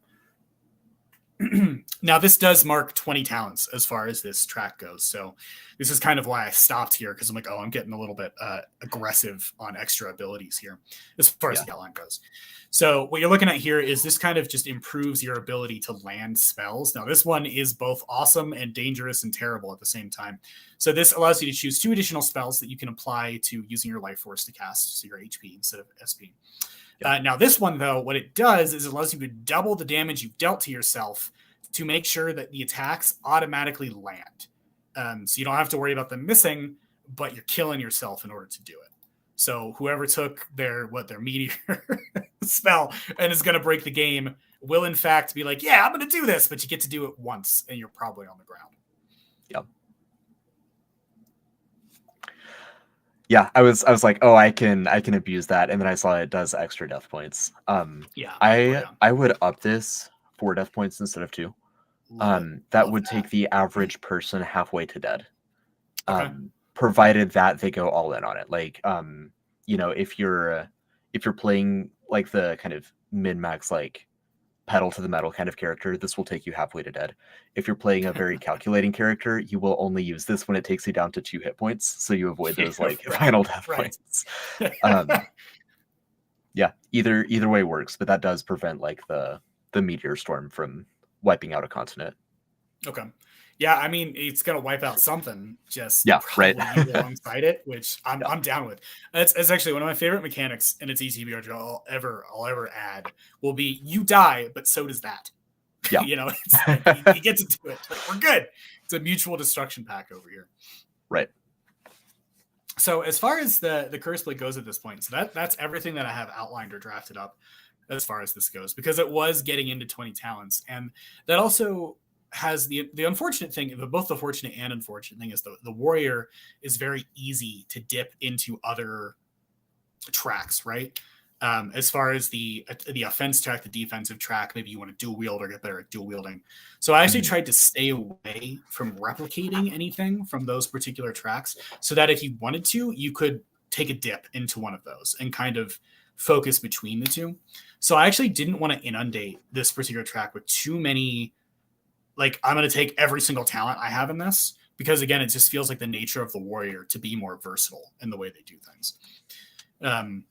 So that's kind of where I stopped it. Now, that's also a question of, hey, like, does this feel like it needs a bit more? Or does it need like a few extra things to really give it more of a personality? Or does it need to reap the souls of creatures with the same tag and do some stuff with that? So that's kind of, those are the kind of like ending outline questions as far as that goes. Yeah, so help me visualize a little bit. So we've got like the two major categories. There's like the more martial-ish and the more magic-ish, just to put it like in very broad terms. Do they each have 10 talents, or is one larger than the other right now? No, so the martial blade side is much, much larger. So I think you have 5 of these, and then you have 15 on the other side. Okay. And the reason for that is that again, the curse magic is also on that side as well. But you can kind of, between these two, you can lean into more of the spell casting, even by going into the Curseblade, right? Because there's a couple abilities in there that are focused more towards like spellcasters doing one thing or the other. Okay. So you're supposed to kind of, it's almost kind of like a deceptive linear track where you want to take everything from both with very minor kind of like deviations, but they're just and sections. Like, just pure gameplay strategy wise, this doesn't account for any like role play or story development, but like it seems more in your, it seems like it would behoove you to start with the magic side, so that the curse magic talents from the martial side allow you to improve what you've already gotten from the magic side. Yeah, I think like if you were playing that direction of like, hey, I'm very calculated in what abilities I take, the first thing you do is take Awakened Spirit, like straight off, right off the mark, get that spellcasting talent, and then you could kind of go to either direction from there.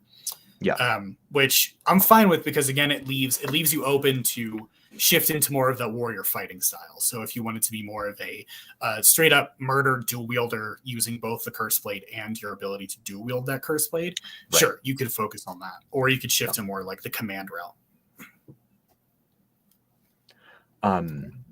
Awesome. Okay, so we've got 20 talents. We've got a set of 5 like magic-y talents. We've got a set of 15 more martial talents.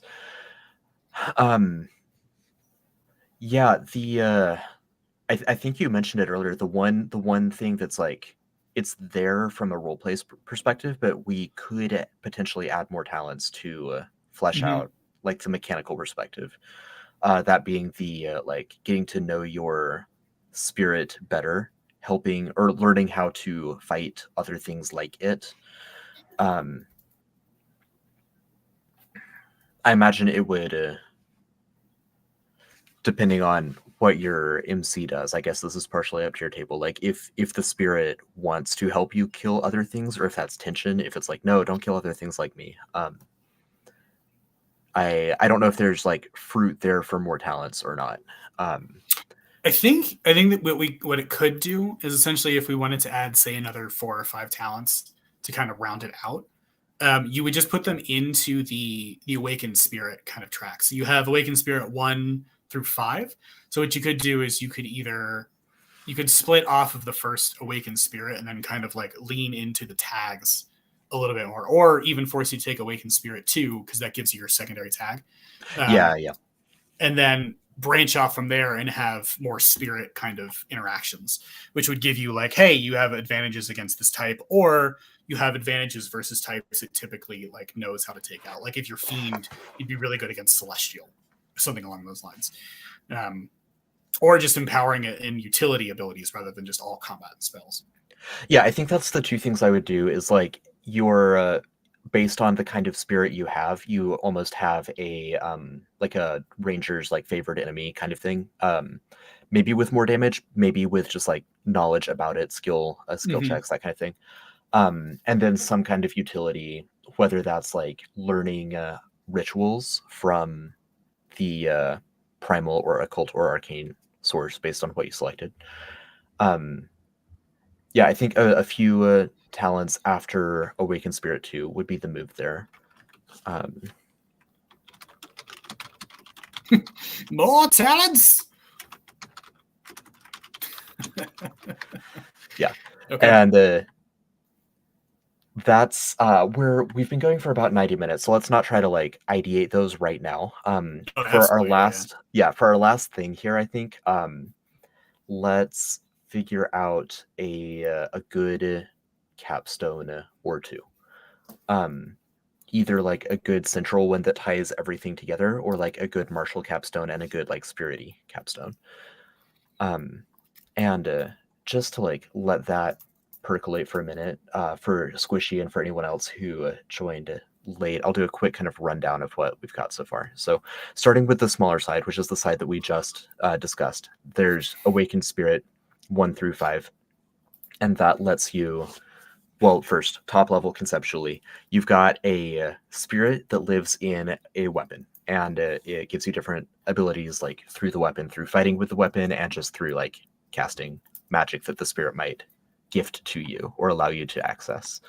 So you choose a magic source out of arcane, primal, or occult, and that's like the nature of the spirit. Awakened Spirit allows you to better define the spirit, whether it's celestial, fey, fiend, etc. And those different categorizations allow you different abilities. Celestial gives you a divine smite, for example. Fiend lets you, I believe you turned Sauron into into a verb. It allows you to Sauron people across the room. And so that's kind of what we're looking at from the Awakened Spirit track. From the Imbued Blade track, that's the other thing. So here's like the very first talent. Because when you enter into a class track in MythCraft, you've got one talent that you start with, and then from there it often splits. Sometimes it's just a straight line. This one splits. So that's one branch off from Curseblade. The other branch off from Curseblade is Imbued Blade, Spirit Blade, etc. I'll get there in a second. The Curseblade just gives you your base, like you've got the spirit, it lives in a weapon. It's called Curseblade because that sounds cool. It doesn't have to be a blade. It could be a maul. It could be it starts out as a melee weapon, but eventually it could be a ranged weapon. If you would still have to carry around your own ammunition.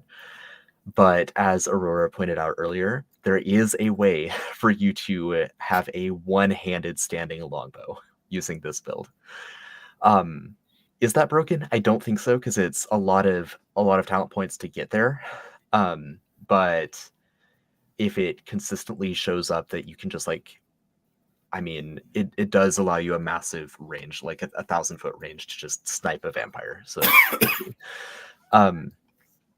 over the course of the more martial Curseblade talents, you can improve how your weapon works. So you can here's another way to soar on someone. You can overbear them and just knock them prone more. You can give reach to your weapon. You can do the Thor thing and make your two-handed greatsword throwable. And then progressing down the martial track, you like get the standard kind of make it more magic-y, give it the +1 to attack and damage. Deal additional damage based on the type of spirit that is in your blade or in your weapon. I'm just kind of highlighting. I'm not going to rehash the whole thing because this will be recorded. So if you want to see on a granular level, just go back and rewatch it. Speed us up, make us sound like chipmunks, whatever you want to do. Again, just improvements to attack and damage. Some really fun stuff with morphing. Morphing, not morphine. That would be the Plague Doctor. You can change the nature of your weapon. Turn your throw the Zweihander and then turn it into a javelin into like a pike as it returns and skewers someone behind you. This morphing ability starts out as something you can only do ritualistically, like while you're recouping, for example. Eventually, I think there's an ability where you can do it for 4 AP, if memory serves. Leader down. Okay, nice. And there it is. So for 4 AP, you can do that. And then just some really fun, like, thematic, flavorful visuals that give you different kinds of AoE attacks. So you've got like a radius attack or a cone attack or a line attack that let you flavor that however you want. And we talked about some fun ways that you can flavor that. Gain some especially powerful abilities based on like what kind of weapon you have. So, looks like that one is actually based more on the type of spirit living within you. Yeah, so you get kind of like a Nosferatu ability, like drain someone's health when you hit them, and then you restore yourself. And that brings us down to the capstones. So what do you have for us there? Nothing right now. Just essentially an easy peasy. So I didn't actually outline this intentionally. I thought this would be kind of fun if there were people watching to get some like through. What do you guys think would be a cool capstone? This is not me because I don't have any ideas. I just want to get some collaboration. As far as like, what would you like to see? Like if you're playing this kind of class and you get to the end of it, obviously we're more focused on murder at this point with the martial. But if this is something you've been playing the entire time, is this something you'd like to see as, hey, it's like a combination of, I want like to merge my spellcasting and my martial capabilities into one. You know, I want to be like a Spellblade. Or I would like this to be entirely based around coming to an accord with the spirit in my blade and kind of either merging with it or sharing some of its capabilities. This could even change you as its wielder, you know, maybe gaining some kind of feature that brings you closer to your spirit as far as that goes. So based on the tags that you've taken previously, you could actually inherit some of those tags yourself and like change your creature type. Yeah, so that's the question I have for you guys. If there's anything in particular. Yeah, we've got. Have your weapon possess someone else's weapon. Beat them in the face with it. Stop hitting yourself. So what you doing, bro? You know what? That it might actually be a good idea to have your capstone based off of the tags that you have, right? So if you've chosen a fey creature, you get like a mischief capability that allows you to possess somebody's weapon and beat them in the face with it, which you could really merge with the Dark Jester that's coming out as well and just have the most terrifying possessing sword ever. Yeah, I like that a lot. So that would mean that your capstone requires awakened weapon too, because that's what gives you the extra. I'm also kind of down with that because it kind of forces you into Okay, so I think we've got a couple of people interaction with the spirit. Yeah, absolutely. Because that kind of creates that role-playing opportunity, right? Where you're yelling at your sword and your sword is like yelling back, but nobody can hear it. Yeah. I mean, a really easy one is just like you gain the tags that your spirit has. And that's just a passive, but it causes all of these like rippling interactions with spells and with like other monsters. Okay. So what I had here initially was to cite the random requirements, which will probably not make it past playtesting, but I mean, you know what? I'm going to keep it there for now. They're there for now. If anyone can do that, I will Venmo you $10 because that's impressive. As far as this goes, so I just have the flavor here. Like you're striking kind of an amicable accord with the spirit, or you're entirely breaking it and kind of making it your own. Yeah, so merging with it and becoming a demi-fae, demi-fiend. Yeah, that's exactly something. I think that's the direction it's kind of going to go in right now. Squishy, for bringing that up. Merging sounds really cool. I'm feeling like people like the merging concept. I think it's the way to go. So okay, let's stick with that. So for those of you again looking to like design your own things or kind of figure that out, talking things through, even with just random people or whoever you have around or someone you really like designing with or someone you trust, can be huge to get you go in the right direction as far as that goes. So I always recommend having some kind of sounding board just to at least get your thoughts out loud. Just like reading something out loud or saying something out loud is entirely different than actually just having your head and even writing it on the page. Okay, so right now we've got just that. I don't have very much. So I think what we're going on from here is we're trying to find a way to like merge with your spirit. So you're merging your wills into one. Now, as far as what this is going to actually do, why it's so hard to do this, talking it out and actually having people there as opposed to just like writing it in my dark corner. Yeah, so striking So you gain. Oh, do you want to do like? Would this work? Would like merging it and becoming like a demi-fiend or demi-fae, or like gaining the tag of your Curseblade? Is that something that we can make work? Gaining the tag, I think, is a great starting point. So you get like the Okay. arcane, occult, primal tag, and you would get like whichever one of those you picked, and you would also get the tag you picked from Awakened Blade 2. Higher defenses, I think, is a really good idea, Dantis Virgil. And Kyle also mentioned getting like a higher fear threshold or something. I hesitate on that one with this class because that would be the first time that we've mentioned fear for this class track. And I want like we already have some really cool fear interactions on some of the other subclasses that are going to be coming out. I would rather focus on fear with the classes that already mention it, just so that like if you're trying to play a non-Veil of the Eternal Night game and you want to use a certain subclass or class track from Veil of the Eternal Night, I want to be sure there's like a good balance of some subclasses that don't mention fear at all, so that you can easily just take it and run with it in a different setting. Yeah, I think for this can easily be put into any sort of campaign set, right? Like it's kind of designed to be a little bit more vague in its approaches, because then if you want to make an arcane, what was that? An arcane Eldritch spirit, it might not mesh as much as Veil for that one. Yeah, they right. Those both definitely exist in Veil, but they're not like the focus, right? Like occult is a lot more prominent, and Eldritch is not as prominent as like fiends and undead, as far as like the horrific creatures go. So yeah, we're trying to strike a balance of like with Harker's Guide, like trying to find subclasses that fit exactly into Veil of the Eternal Night, like the what's one that ties a lot closer, like the Hellbound Paladin.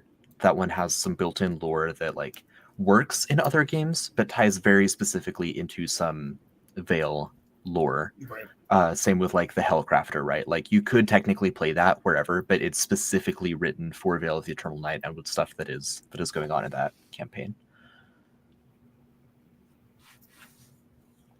Okay, so yeah, let's go ahead and look at here as far as capstones go. So right now we've got you gain tags. You gain those tags, so you subsume them as well. And then you get unique abilities based on what you've chosen in the past. So the way that I like to do this is kind of separate things out a little bit. And we're going to just copy pasting because that's what we should do. Just a little bit of time. Don't type everything out. So you have Arcane, Primal, and Occult is your first thing. And then, of course, you have Celestial, Eldritch, Elemental, Fae, and Fiend for your additional tags. So the way that I see this working initially, of course, this can change, is that you get one instance of an ability based off of your initial tag for the spirit. So your Arcane, Primal, Occult, and then you gain a secondary ability that kind of plays off of the other ones that you may have gotten from Awakened Spirit based off of that secondary tag as well. So, yeah, that makes sense. So the creature tags have had like specific abilities from some of those previous talents. The Arcane, Primal, and Occult have not as much, other than obviously like what kind of magic you can cast. So I don't know, like there were some ideas about increasing your defenses or something along those lines. That to me would make a lot of sense with the magic tags, because that's like a nice passive that you would get. Yeah, absolutely. And it kind of, we can fit it into that, right? So Arcane obviously would boost your logic, right? Your LOG or intelligence defense. Yeah, right. So as far as this goes, this is a capstone, right? So these are like a big deal. I think what would be to word a defense bonus against this? Would it just be like resist, or would you have, because I think this is a teachable moment as far as design is concerned. What would you, if you were just adding X to defense, how would you word that? So it's a capstone. It can do some crazy things. I would just say your logic, your log increases by +2. Just like a passive, so it just gets better. Passive bonus. Yeah. Okay. Yeah.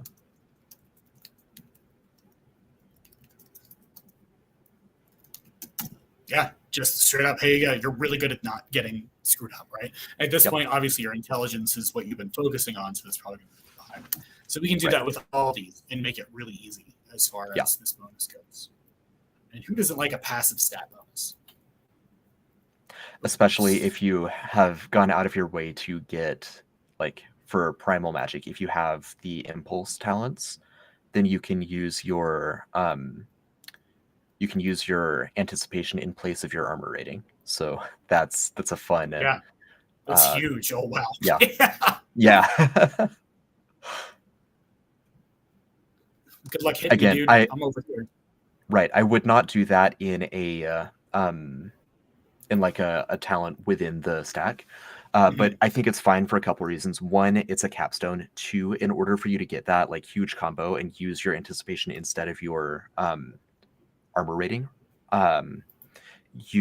it's a 3 talent investment, because the impulse talent gates it at like to a maximum of 14, to a maximum of 18, and then indefinite. Right. So you've got to take a couple before you can get there. So I mean, and that's totally, because at that point you're such a high level probably that like who cares? Right. You know, things are killing you in 2 hits, you're killing them in 1 hit. Like you're nuking each other constantly. All right, so we have a very easy fix for that arcane primal, and of course this can merge into the fact that you're now playing a celestial character, where before you were just playing a good old human. Let's see here. And then, so here we have these other abilities. So these are where we're probably going to get into more like detailed, specific features, obviously to kind of like interact with what we have previously. So if we look at our previous Awakened Spirits, we have some passive, boring stuff at the start, which is for low levels. Yeah, you can have like some visual bonuses. But then we look at the second one. So Celestial, the first thing they do is they're all about smiting, right? So we have our smite capability. So we probably want to lean into doing something with radiant damage at this point. You know what? And I'm kind of down with giving more skill points here. I was thinking about that as well. Yeah, just a little bit of a boon here, right? It's just like kind of like giving you a little bit of extra utility. Okay, so let's. Sorry, I have this is not my typical work computer, so I have to screw between so many different tabs. Orbital strike. Is that nuclear launch detected? Is that what we're going for here? Divine nuke. Okay, there we are. Right. So another 4 skill points, probably that seems to be kind of the you get skill points and something else. Yeah, I mean that's in keeping with your previous talents with these guys. So it's like a little bit of like here you go, enjoy that. A little bit of extra love there. So at this point, I mean, I think a nuke for a Celestial sounds hilarious, and can do a lot, but that might be a little bit too much. So either we could do along the lines of something like, hey, now you get some extra. Oh, thank you for doing that. Well, yeah, appreciate it. Yeah, so instead of, because we already have the smite as far as that goes, that's already been factored in. Let's see here. So we're kind of looking at whether we'd like to have just a big old massive, because the thing with the nuke is that you do get access to spells. And if you really want to nuke things, you can just do that with the spells. So I think it's kind of like a boring option as far as that goes. I think maybe here, maybe let's lean into the spirit a bit more. So if you have the Celestial and maybe you're fighting you're kind of doing what Celestials do, right? They go out and they act celestial, a little bit holier than thou. Maybe you can apply either more of your Curseblade abilities to any of the tags, basically, so you can just like always have those passive bonuses active against like a wider array of creatures. Or you can do something like making you more celestial, either giving you access to a celestial form, or some kind of maybe either flight or resistance to interactions from certain creature types. Can I make a suggestion? Yeah, absolutely. Imagine if you hit someone with your Curseblade weapon. Let's say they have to be bloodied.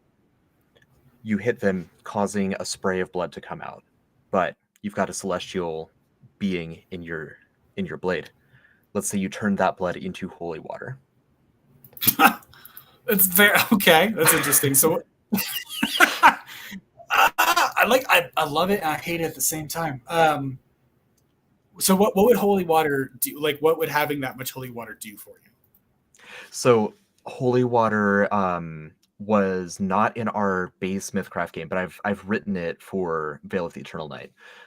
You can consume it, or not drink it, but you can like douse yourself in it to gain I believe it's one of the benefits of one of the lower level potions. It's like shield hit points. It also makes you harder to hit from like fiends and undead because they're like you like shun them. Alternatively, you can like bomb a fiend or undead with it. You can splash it on them and deal radiant damage to them. So I don't know exactly. Like, let's say maybe you hit it, it turns into holy water that you immediately apply to that creature or to a creature that is adjacent to it. So you can choose whether it heals or harms based on how you allocate it. Okay, yeah. So knowing that about holy water, now I just love it. Yeah. So whenever you hit a creature, probably whenever you deal damage, right? Probably not whenever. No, probably not whenever. When you hit a creature, and we'll put some kind of limiter on it. Yeah, I was like, maybe too much, because then you're just like, holy water city. God, that's abusive for a merchant, right? You just get your fiend, you just tie them up, and wow, that's dark. Okay, we're not going there. We're gonna save that for the actual game when it comes up. When you hit a creature, we gotta make this your Curseblade, absolutely, because you can't once you sub another weapon. Your Curseblade. Should you have a damage? Like you do X amount of damage? No.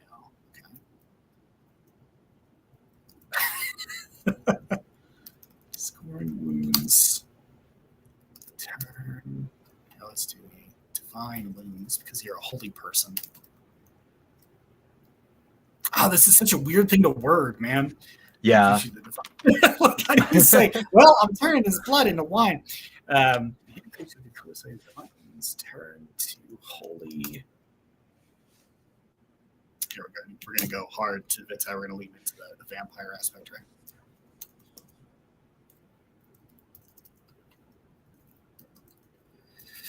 Would you be able to choose, or is it just any creature you designate as an enemy? Sorry, I feel like you cut out there at the end. Would you be able to choose like which effect happens? Yeah, so like how would you choose this? So is it just anyone within 5 feet gets splashed, and then based on their relation to you, they get an effect, or is it something you'd have to choose to activate? I think that's really interesting. I think that depends on how frequently you can use it, because if you're able to just pick and choose, that makes it more powerful. But if it's, on the other hand, if it's always a good thing, like if it always hurts your enemies and always helps your allies, then actually saying that, I like that a lot. Let's say this this hurts your enemies, it helps your allies, and it splashes in a 5-foot radius. So it's both the creature you hit and everyone around them. That makes it more obviously powerful and more obviously like a capstone ability, because that's like where we're at. And then limit it to like X per rest, whatever that might be. Your attribute per rest, like intelligence, wisdom, or intelligence, awareness, or charisma based on your So it'd be the same, the scaling based on your aforementioned source or your spirit tags. Okay, so we've got holy water, which is on a hit, creature gains 1d4 shield HP unless it's a fiend or dead. Yeah, I copied holy water from the playtest document, which is not yet released, so everyone gets a sneak peek of holy water as well. But that's down there on the page too for reference.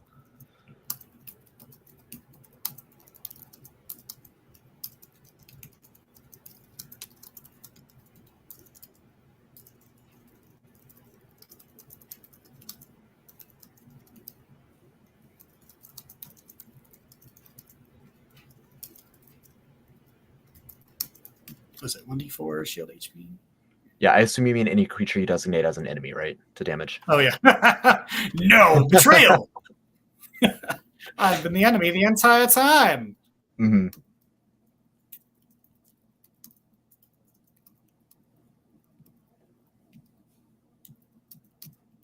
Okay, so what we have here is like whenever you hit a dude with this active, somebody like anything around them is taking radiant damage, and you are gaining shield HP constantly. God, that's awesome. Like you're just constantly getting this like little bit of a buff from your best buddy and your sword who's helping you murder. Right. Okay. So now we have that. Is 1d4 shield? I think that's good because it's constantly happening, right? Every time you make an attack. And shield HP does stack, correct? Shield HP does not. Shield HP does not stack. I still think it needs some kind of limit. Because that's quite a bit of extra radiant damage. Yeah, I just hadn't gotten to the limiter yet. Okay.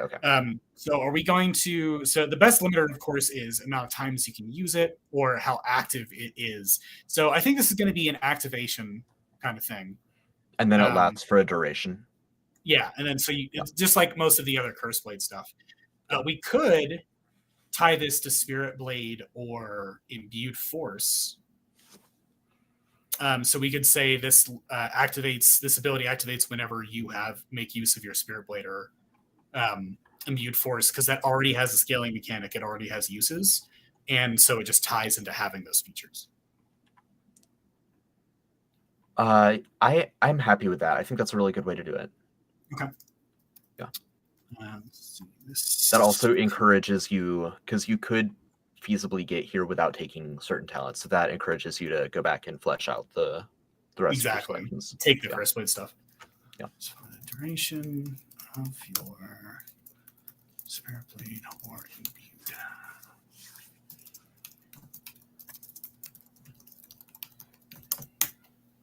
Okay, so that kind of elegantly solves the problem we have of a limiter, right? And that kind of gives us a basis that we can use for the others as well. So we already kind of have that figured out as far as that goes. So it's pretty cool. So that gives you like a little bit of a buddy talk with your celestial ally, who is all about murder and having those additional features as well. That we get to use holy water in a cool way.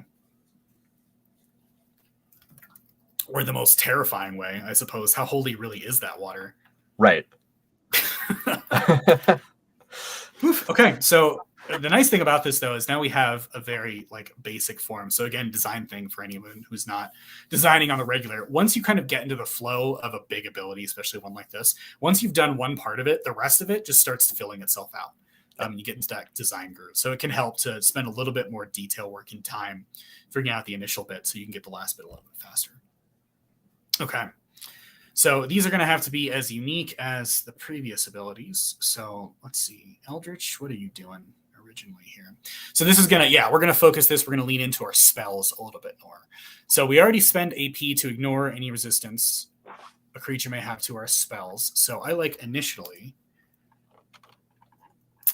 your ability to ignore resistance against your spells. Now only costs 1 AP. That might be too much. I think we'll look at that in a second. But basically what that does is you just are able to use that resistance thing more often with your spells. Let's see. And should we enhance the amount of times you can use it? I think so. Yep. 1 AP, 2 per recoup might be enough to just leave it at that. Yeah.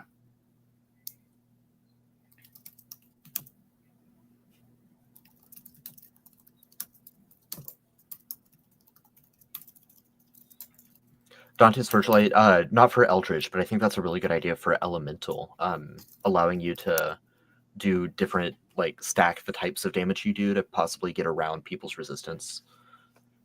Yeah, okay. Or circumvent their vulnerabilities, their immunities. I really like the Eldritch one. That's cool because it really focuses your spell use and gives you a little bit of that, because that's going to be huge. Constantly ignoring resistance just on a recoup. That's a great one. Okay. So let's see. Ignore resistance for damage type from Awakened Spirit 2. So how about let's go. You may choose a second damage type from your Awakened Spirit 2 talent. Okay, so this allows you to. What have we done previously with this? You have DR. This grants you. Yeah, that'll reduce damage when you take that type of damage. Yep. Damage reduction from the same talent. And what was the suggestion here again? The suggestion was letting you add The exact wording is letting you add another spell type, so like fire and lightning together. So I assume damage type, not spell type. So like let's say you know how to cast fireball. You can cast like ice fire, and just do Icy hot. fire and cold damage in that like area. Okay. Potentially allowing like strange interactions with vulnerabilities, with immunity, like if they're immune to fire but they still take cold damage.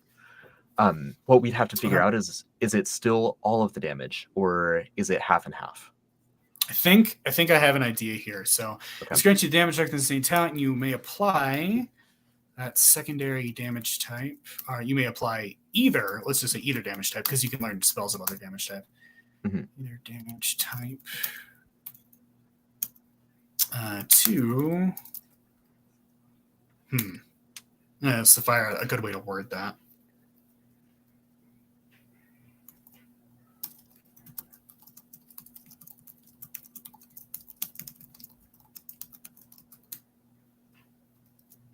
Would it just be attacks or spells? I think it'd be attacks and spells. Yeah, like anything that would do elemental damage. Yeah. Yeah, damage types and damage done from attacks and spells. So what this actually does, I think what this would be, is that you would have to have resistance to both of these damage types, or it'd be counted as resistance to neither. Right? So like you have to be able to resist both, or it all just goes through. I like that. That is unusual for MythCraft, but I think that's fitting for a capstone ability that focuses so heavily on developing your weapon to do this. Okay. If that creature is counted on having.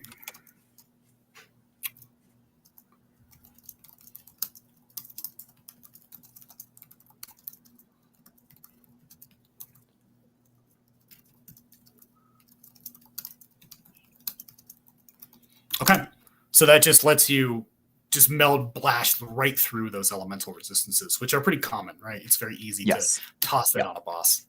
Yeah. Okay, so we're down to Fey and Fiend. And I like how we said, like, oh, we might go for like 90 to 60 minutes. Yeah, right. At this point. Like, no problem. So Fey here, so we've got, I know I liked the mischievous point from the suggestion. That was from Maiko, like charming another weapon, and yeah, I kind of like that. I think we should use that for sure. Okay. Thank you, Maiko here. So let's codify that into mechanics though. And so for this one specifically, this would probably be a limited action, right? So you'd have to do this. This would be a per rest because this is going to be really strong. Would you need to make an attack against like a will for this one? Or because you would definitely have some kind of resistance versus both disarming and attacking someone, I would think. Right. Yeah, I think so. I'm assuming it's typically going to be a non-sentient weapon that gets charmed by the spirit. Let's do like your attack. Like your magic attack, so intelligence, awareness, or charisma based on your source, against the probably against the anticipation of the enemy, so that they can like brace and hold their weapon in place.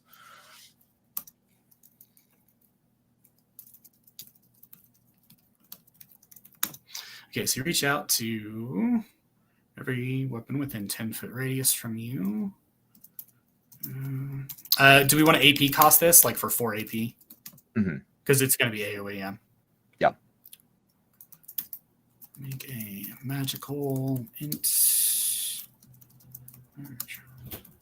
And these are notes for now. Yeah. You can shorten that, but we can just keep it for the draft.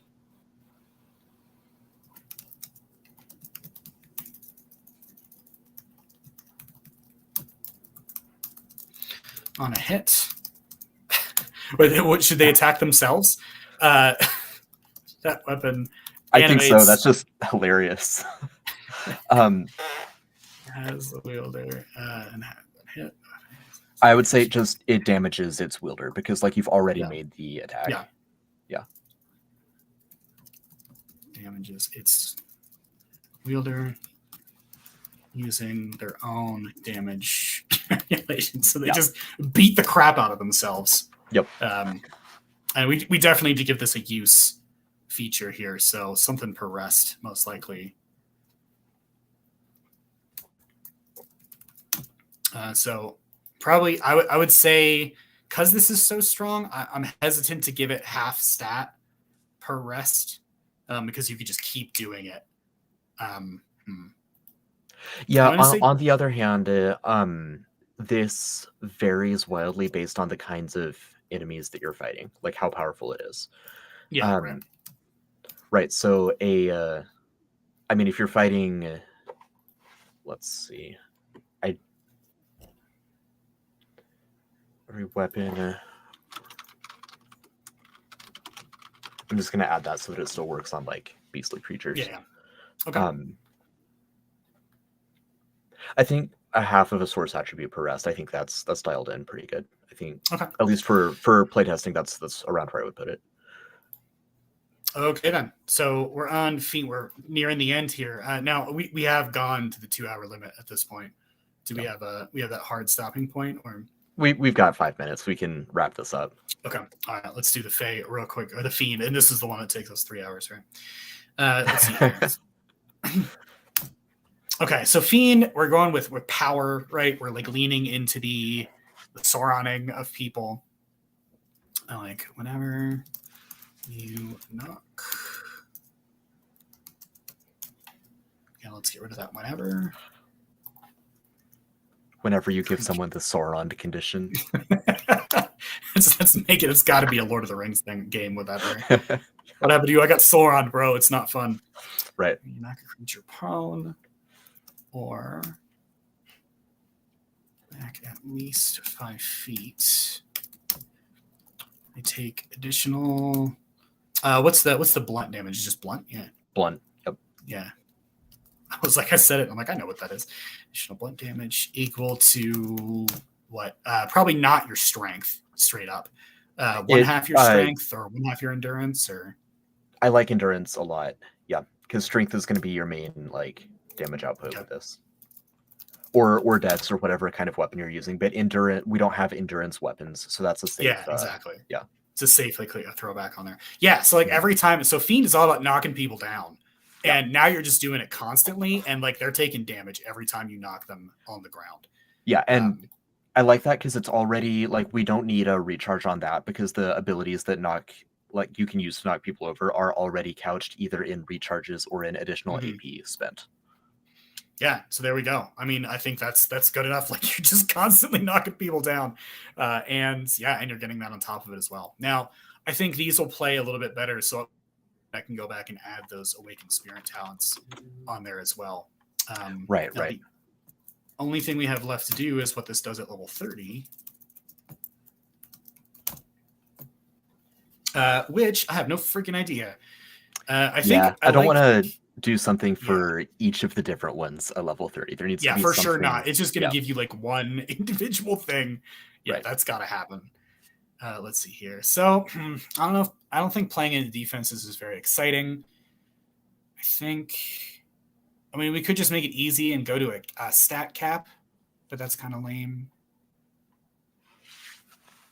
Yeah, and there's so many different stats that could be beneficial here. That doesn't feel like the right play. It doesn't at all. I didn't even like it when I said it. Can we do something with our previous? Oh, you know what we could do? We could just play into the properties that we already have. So at level 30, your Curseblade gains one additional advanced property. There you go. Yeah. And one base property, just to give you a little bit of a. Yeah, that's great. Okay, so there you go. So you're just like, okay, now I'm stealing everything from you. And now we got it. I think that's nailed it. Perfect. That's amazing. So that's it, except for the additional the 4 or 5 on the other side. Yeah.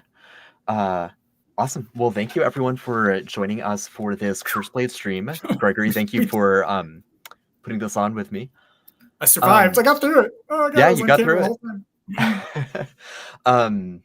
Yeah, so playtesting for all of our Veil of the Eternal Night subclasses is coming out this Friday. If you're watching this in post, that is Friday, April 12th of 2024.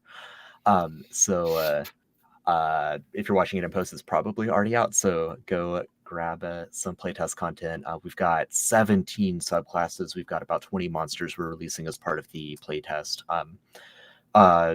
15 or so spells, rituals, magic stuff. This is for both MythCraft and 5th edition of D&D. The version we did here obviously is MythCraft, but there will be an equivalent that is more, I mean, it's a subclass, so it's not going to have as many options, but it's going to have the same flavor, the same like basic ideas built into it. Yeah, thanks again. I am Nathan. I think everyone here knows me, but I'm Nathan. I'm the lead game designer for MythCraft, and joined by Gregory, one of our writers on the MythCraft development team, and the author of The Soul of Chaos, Litanies of the Lost Star, Book 1. Nailed it. All right. All right. Thanks so much, everyone. We will see you soon. Adios.